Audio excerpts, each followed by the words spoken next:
Hey, thanks for joining. Today's video is all about pulling wire through conduit.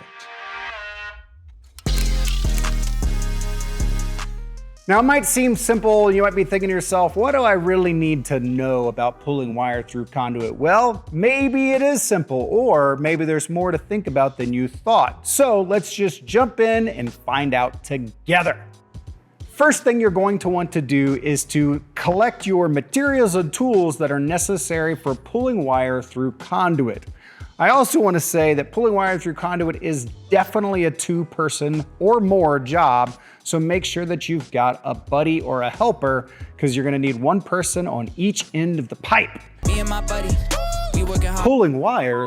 All right, so let's talk about what type of supplies, materials, items, tools are we gonna need to pull this off? Pun intended. What we're gonna need to begin with is the right type of wire. So make sure you understand what type of wire you need and how many boxes of wire. If you're gonna need 12 strands of wire, well, you might not have to have 12 boxes, but if you have 12 boxes, it will definitely make it easier. So make sure you got enough wire for every corresponding type of wire that you need that you're gonna be pulling through conduit before you start the process. The next thing that you're gonna need to do is you're gonna need to make sure that that conduit has some form of a pull string in it. Now, this right here is typical pull string, okay? Could be called jet line, you may have heard that. Now, pull string is necessary inside conduit, but sometimes your conduit does not have pull string. It might have something called mule tape in it, and mule tape is a much larger type of pull string. I'm gonna talk about when's the right time to have pull string and what's the right time to have mule tape in just a moment. Or you might wanna use something called fish tape. And fish tape is going to be something like this that you could push through your conduit. You can feed it through and it comes out the other end. You can attach your wire to it. But most oftentimes when you're using fish tape, you're not gonna wanna connect your wire to the fish tape. You're gonna want to connect pull string to your fish tape and then pull the pull string back and then use your pull string to pull wire. Now, the number one reason you typically do not wanna pull wire with your fish tape is because you're gonna be putting a lot of force on that pull, whatever it is that you're pulling with. And if you're using fish tape, oftentimes the wire can just pull straight off of your fish tape because there's nothing to fasten it together. When you're using pull string, you get to put a knot around your wire and you get to fasten it, and it's not easily going to come apart. And that's gonna become really important. And how do we tie knots? We're gonna find out in a minute, but right now we're still collecting supplies. So another supply that you're gonna need is a label maker. It's very important that you label your cable before it goes into the pipe so that when you get done with your pull, you can label the other end and you know what cable corresponds to which side. It's very important that you use a label maker. Now you might be thinking to yourself, but Bruce, I don't have a label maker, but I've got tape and I've got a marker. Well, there's a problem. We see when you pull wire and you use something like white tape and a black marker, the wire is going through a conduit and it's snaking around the building, and then that conduit is gonna cause like friction and all this other stuff, and a lot of times it causes your label to smear off of your white glossy tape. So white tape and a black marker is not really a good solution. So you might think to yourself, okay, but I've got blue tape and it's not gonna smear. Well, the problem with blue tape, it's very brittle, it breaks easily, it cracks easily, it tears. Oftentimes it's not gonna show up legible, and if a label is not legible, then that label is useless. Useless. Unwise. Could have warned me. He did, Jim. So we don't recommend you using blue tape. What we do recommend is using labels. We understand that you might feel like it's a waste. You can get more label tape. Make sure you're using labels when you're pulling wire through conduit. A couple of other things that you're going to need. You are going to need to have wire cutters, and we really recommend these large format, large diameter wire cutters. They make it very easy to cut the wire, and they are designed for cutting wire, and you can fit quite a few wires inside these cutters. If you don't have these cutters, A typical type of snip is also an okay solution. So you might want to get some snips. Things that you want to avoid using are tools that you're going to have readily available because you use them for terminations. You don't want to use these for cutting wire because, well, first off, in your wire strippers, we're using this blade primarily for scoring the outer jacket so that we can easily pop the jacket off of our wire in the termination process. If that blade becomes really dull, it becomes ineffective at scoring your jacket, and then now your wire strippers have to be replaced. So we don't really recommend using your wire strippers to cut wire. You might think, okay, what about scissors? Well, the problem with scissors is that if you nick or gouge your scissors, then they're no longer effective for the job that they're designed to do, which is cutting labels or cutting heat shrink, things like that.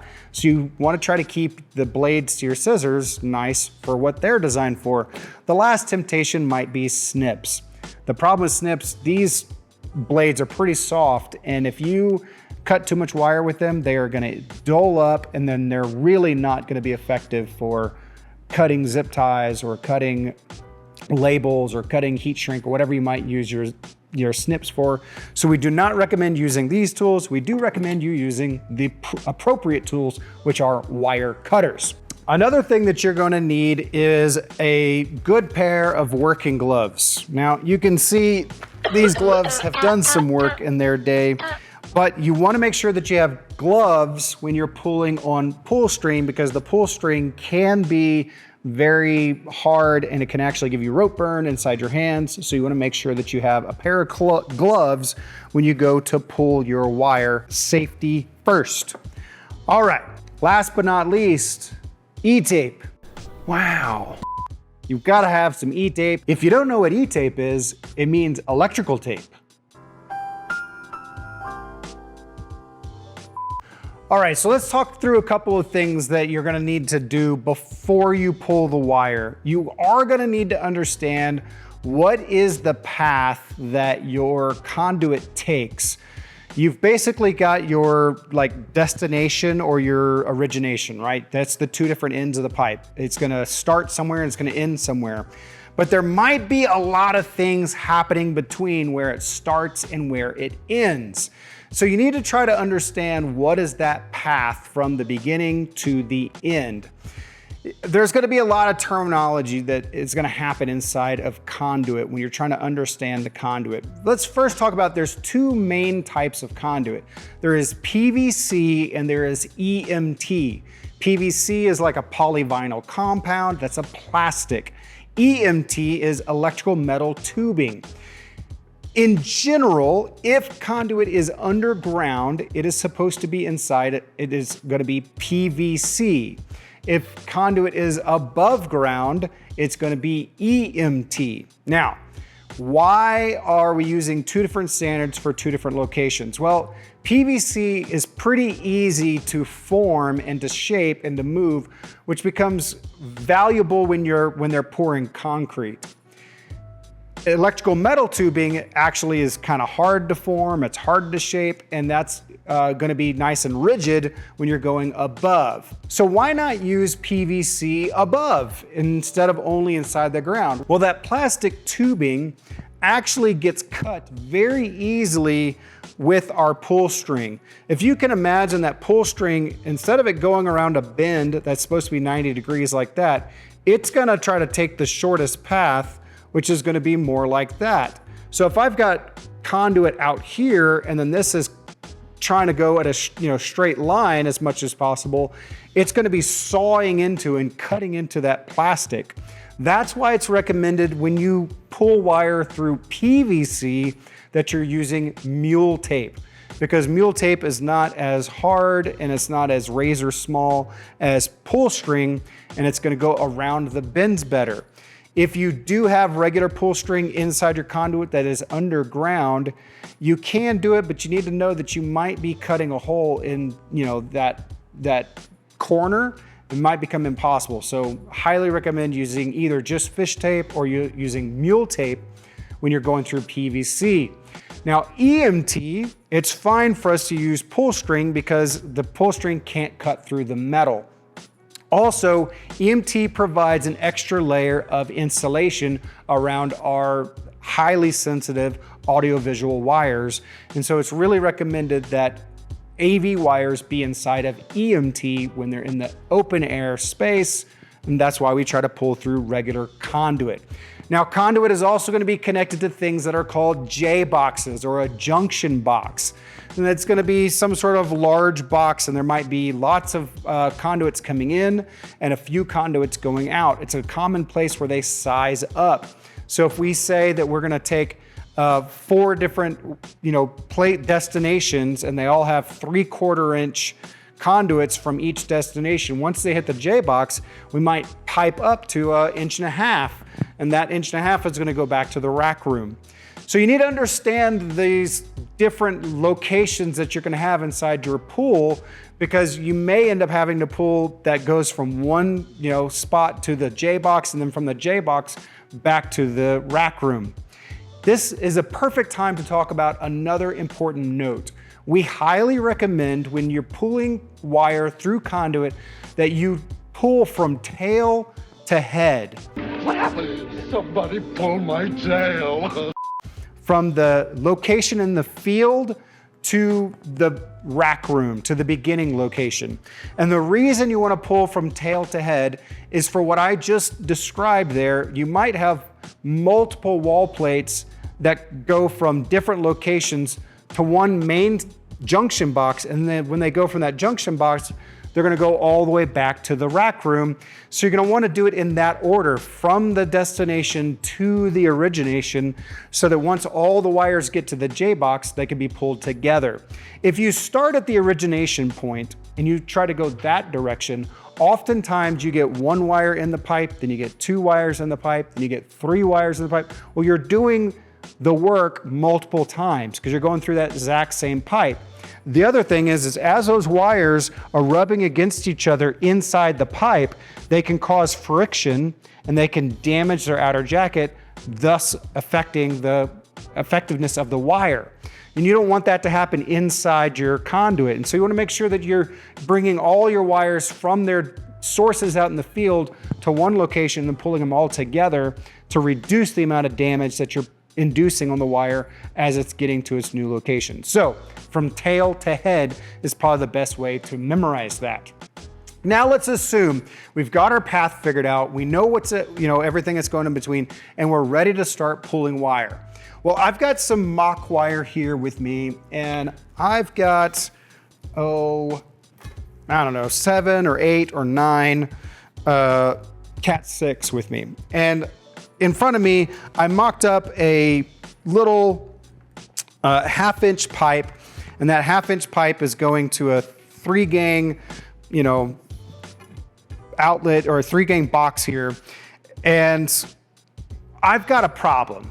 And this really should be figured out in the design phase, but it's worth talking about because you might come to an example where you might say, hey, I've got 9 wires and I've only got a 1/2 inch conduit. Can I fit all 9 wires into a 1/2 inch conduit? And if I pull this right here, I can show you the wire diameter is much larger than the diameter of my conduit. And that comes down to conduit fill. Fill, meaning how full should the conduit be? And the conduit should not be 100% full. It just doesn't work. You can't actually get your wire around bends. You get something that's called jamming. So your fill needs to be 60% or 40%, depending on your wire situation. That's figured out in the design phase, but you need to be paying attention to what's the right conduit for my wire that I'm putting in, all right? So that's just a basic tip about fill. Make sure you're picking the right conduit for your cables. Another thing is when we're prepping our wire for the pull, if I line all of these wires up and I've got one solid, connection here, we're gonna call this the head, okay? This is the head end of the wire pull. And if I start my E-tape and they're all at the exact same length, essentially what I'm doing is I am creating this really big obstruction that I've got to use, and I got to pull through, and I can easily grab, hit snags. I'm going to hit my pipe. You don't want to start all your cables at the exact same length. Instead, you want to stagger your cables to where they're all at different lengths, and you're creating like a spear or a point, so that now if I begin to tape up my cables, I'm doing them all in this kind of staggered format. So then as they begin to attack things inside the conduit, it's gonna slowly begin to snake and change diameters. When you're going around a 90-degree turn, as an example, inside your conduit, you're going around that turn, you don't want all the cables to attack that turn at the same time. You want them to slowly begin to attack the turn as they, come through, and it makes it a lot easier to pull it. So make sure you stagger your cables. All right, we stagger. Now, while we're talking about turns inside a conduit, most building codes say that a conduit cannot take more than 360 degrees of turns without having some additional pull box or pull location. You're gonna find that there is gonna be multiple pull boxes, pull locations, whether it's a junction box or if it's just actually a spot built into a pipe or whatever. And electricians have to do that to make it easier for you to be able to get your wire through the conduit. So think through yourself logically as you're trying to figure out what your path is. You might go, okay, I've got a box here, the conduit goes up and it's got to go out the wall. Well, just those two moves might be 180 degrees, which means then if the conduit is going this way and then it takes a right-hand turn, now you've added another one more turn, you're gonna have a pull box. You're gonna wanna know where that pull box is and make sure you've identified that as you're walking out your path so that your wire can go through it more easily. While you're trying to understand your conduit path, you also want to understand what kind of directions or angles might that conduit have to take to get from where it starts to where it ends. Not only would it hit J boxes where a bunch of conduits are coming together, it might also hit a pull box. You see, conduit has standards, and those standards are by every city, but in general, a conduit cannot turn more than 360 degrees before it has to have a pull box, and it can't travel more than 100 feet before it has to have a pull box. So you might go, oh, it's pretty straight. I'm just going from here to across the building over there. It's a straight shot. And it might still have J boxes in between for you to be able to use as pull boxes, or it might take a whole bunch of loop-de-loops and they're gonna have to put a pull box every 360 degrees. You're gonna make sure you understand all of that and your path so that you can have a successful pull when you begin to pull your wire.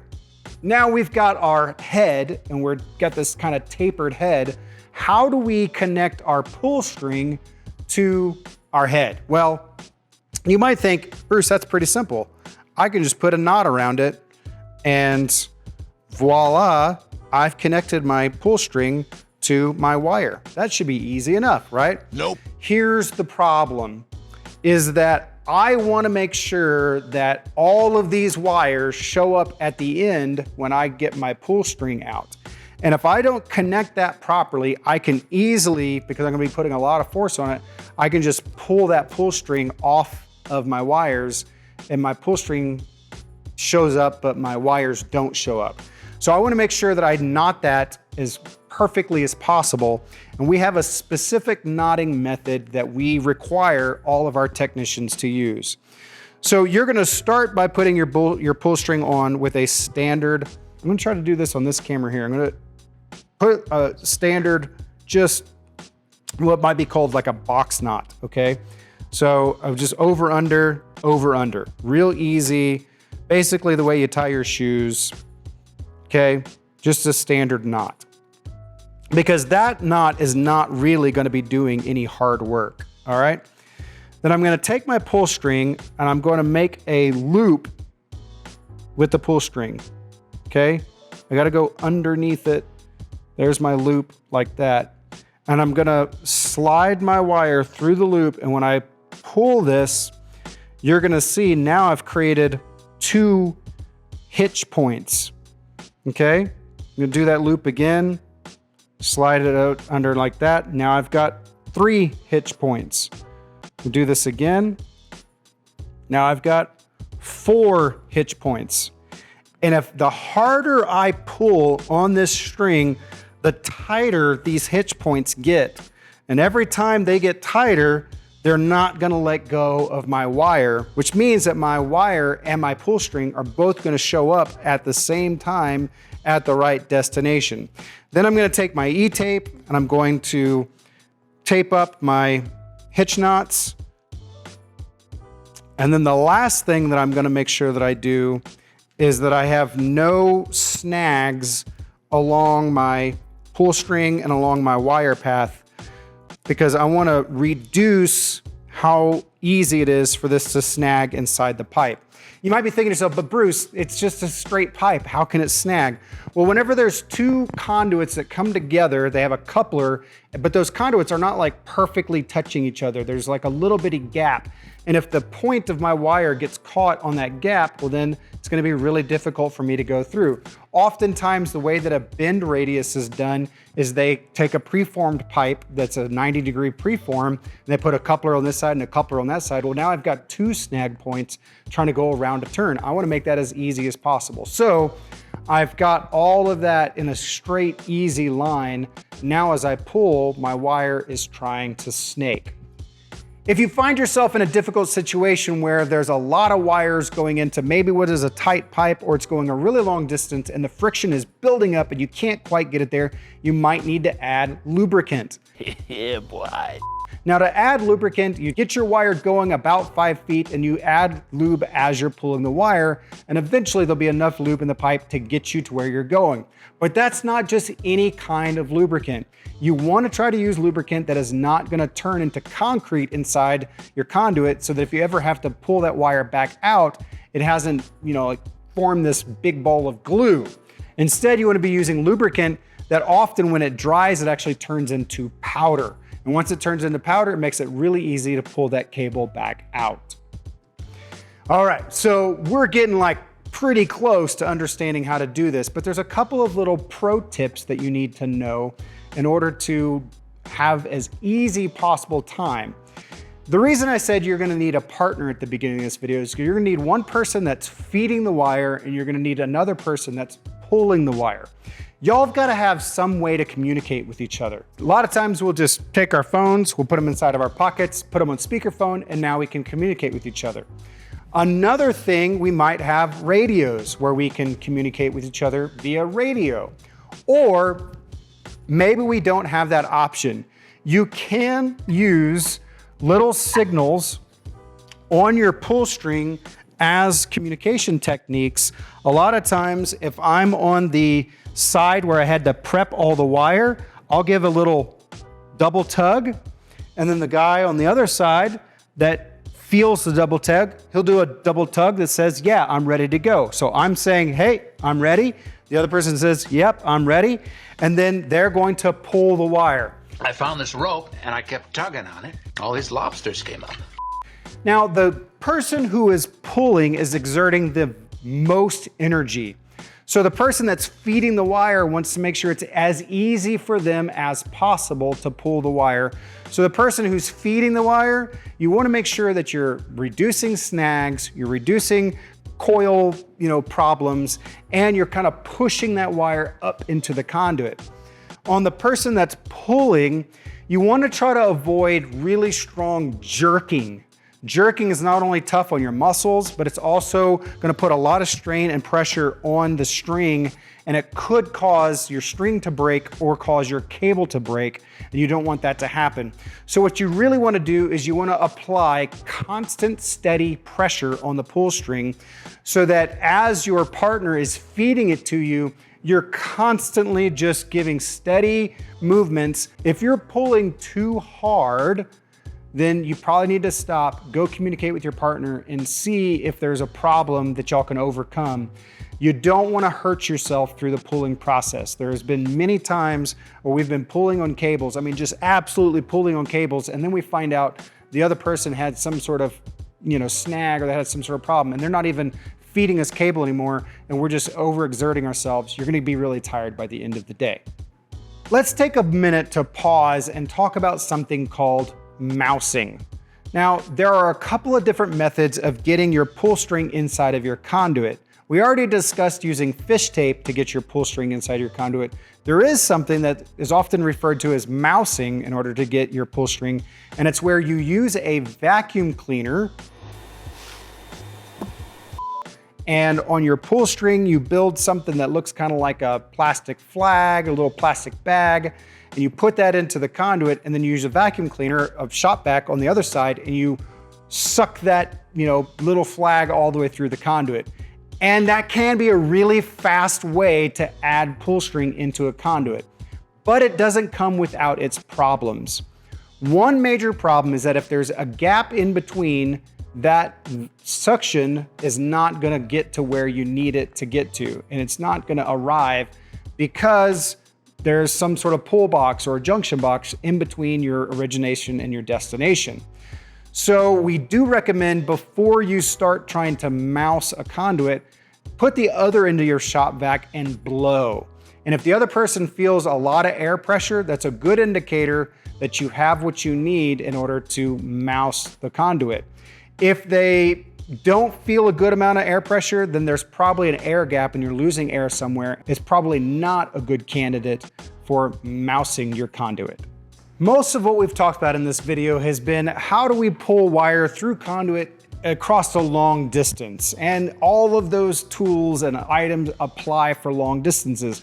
But sometimes you have just a very short amount of distance that you need to go, and you might be able to cut a couple of corners. Now, this is not every time, but sometimes you have a conduit that you have access to the top and you have the bottom because it's just a short conduit. We're just going from above the drop tile ceiling to below on the wall, and this is what's called a stub up.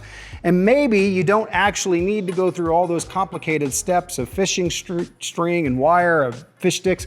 You might have a rigid enough cable that you can just feed it from the top and push it down, and then you can pull it out your box without having to go through those extra steps. So if you're lucky, you can pull it away. Now, let me say this though, if you're dealing with a really small gauge wire, sometimes the insulation jacket is not firm enough for you to be able to feed it through free. You still might have to use something simple like fish tape or pull string in order to get that done. But you might just want to check it first and see if you can just pull it straight.